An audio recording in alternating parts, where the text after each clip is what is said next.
По реализации региональной программы Республики Саха-Якутия «100 детских садов» 2015 года начато строительство детского сада на 203-м микрорайоне. Застройщиками является ООО «Газэнергомонтаж». В течение 5 лет проделана очень большая работа.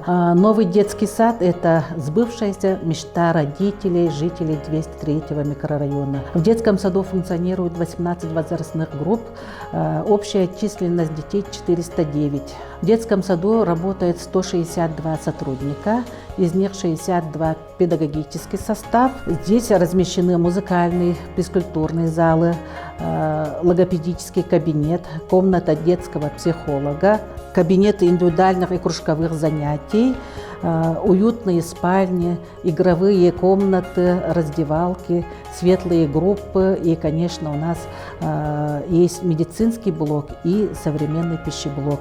И, конечно, сегодня у нас особенный день, особенное событие для наших детишек. Мы сделали открытие нашего бассейна.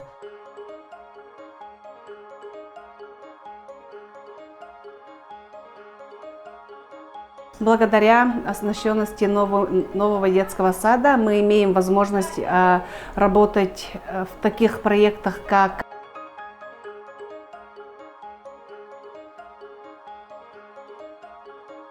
Хочется выразить слова благодарности главе Республики Саха-Якутия Айсену Сергеевичу Николаеву за вашу огромную проделанную работу во благо развития дошкольного образования в республике. И также от имени педколлектива всего детского сада выражаем огромную благодарность за новый детский сад. Мы с радостью работаем и будем работать дальше.